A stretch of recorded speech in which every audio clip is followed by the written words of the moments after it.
പിതാവിൻ്റെയും പുത്രൻ്റെയും പരിശുദ്ധാത്മാവിൻ്റെയും നാമത്തിൽ ആമേൻ. മിശിഹായിൽ സ്നേഹമുള്ളവരുടെയും ഒത്തിരിയേറെ നല്ല സ്മരണകൾ നമ്മൾ തീർത്തുകൊണ്ട് ജോസഫ് സാർ യാത്രയാവുകയാണ്.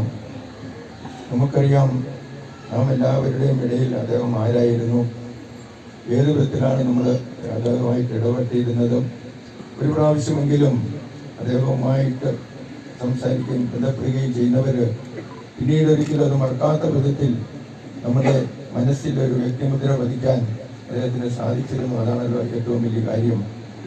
താൻ പ്രവർത്തിച്ചിരുന്ന മണ്ഡലങ്ങളിലെല്ലാം, പോലീസിലാകട്ടെ, മറ്റ് സാമൂഹ്യ സാംസ്കാരിക മണ്ഡലങ്ങളിലാകട്ടെ, ഇടവകയിൽ ആധ്യാത്മിക മണ്ഡലങ്ങളിലാകട്ടെ, തൻ്റേതായ എല്ലാം സമർപ്പിച്ചുകൊണ്ട് ഇതിൻ്റെ പൂർണ്ണതയിൽ എത്തിച്ചുകൊണ്ട് അദ്ദേഹം കടന്നുപോയി.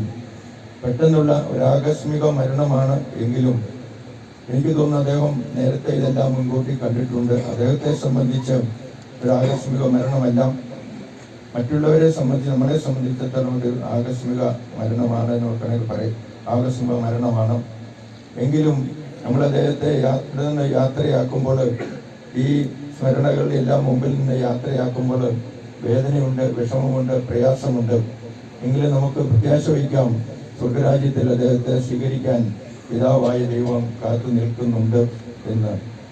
അലക്സാണ്ടർ ചക്രവർത്തി തൻ്റെ മരിച്ചു കഴിഞ്ഞപ്പോൾ എഴുതി വെച്ചിരുന്നു, ഞാൻ മരിച്ചു പോകുമ്പോൾ എൻ്റെ ശവപ്പെട്ടിയുടെ രണ്ട് വശത്തേക്ക് എൻ്റെ രണ്ട് കൈകളും പുറത്തേക്ക് ഇട്ടിരിക്കണം. ഞാൻ ലോകത്തിലേക്കൊന്നും കൊണ്ടുവന്നില്ല, ലോകത്തിലേക്കൊന്നും കൊണ്ടുപോകുന്നില്ല, അങ്ങനെ ഞാൻ യാത്രയാകുന്നു എന്ന്. എന്നാൽ നമുക്കറിയാം, ഒരു ജോസഫ് സാറിനെ സംബന്ധിച്ചിടത്തോളം അദ്ദേഹം പറയുന്നു, എൻ്റെ രണ്ട് കൈകളും കൂട്ടിവെക്കണം. ആ രണ്ട് കൈകളിൽ, രണ്ട് കൂട്ടിവെക്കുന്ന കൈകളിൽ കുരിശും കൊന്തയും ഉണ്ടായിരിക്കണം. ഞാൻ ഇതുവരെയും നേടിയതെല്ലാം എൻ്റെ രണ്ട് കൈയിൽ ഒന്നിച്ച് കൂട്ടിപ്പിടിച്ചുകൊണ്ട് ഞാൻ എൻ്റെ തമ്പുരാൻ്റെ മുമ്പിലേക്ക് പോകുന്നു.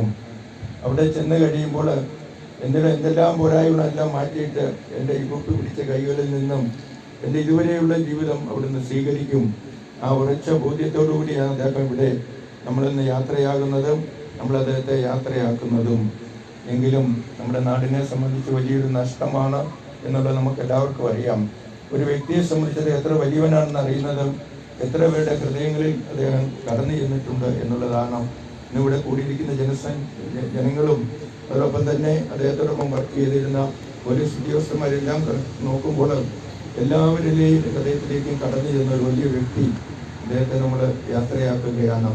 തമ്പുരാന് അദ്ദേഹത്തിന് എല്ലാവിധ അനുഗ്രഹങ്ങളും തരട്ടെ. ഈ കൂപ്പി പിടിച്ച കൈകളിലുള്ള കൊന്തയും കുരിശും ചേർത്ത് പിടിച്ചിരിക്കുന്ന അദ്ദേഹത്തിൻ്റെ എല്ലാ നന്മകളും അവിടുന്ന് സ്വീകരിച്ചുകൊണ്ട് ദൈവരാജ്യത്തിലേക്ക് പ്രവേശിക്കുമാറാകട്ടെ. പള്ളിയിൽ ചെല്ലുമ്പോൾ ബഹുമാനപ്പെട്ട കൊല്ലംപറമ്പിൽ പിതാവ് തന്നെ കണ്ട ആശംസാ സന്ദേശം നൽകുന്നതാണ്. നിങ്ങളെല്ലാവരുടെയും പേരിൽ എല്ലാ അനുശോചനവും കുടുംബാംഗങ്ങളോട് പ്രത്യേകം അറിയിക്കുന്നു. പ്രത്യേകിച്ച് വികാരിയച്ഛൻ്റെയും ഇവിടെയുള്ള മറ്റുള്ള അച്ഛന്മാരുടെയും ശേഷം എല്ലാവരുടെയും പേരിൽ ഞങ്ങൾ പ്രാർത്ഥന വാഗ്ദാനം ചെയ്യുന്നു. എല്ലാവിധ അനുശോചനങ്ങളും അറിയിക്കുകയും ചെയ്യുന്നു.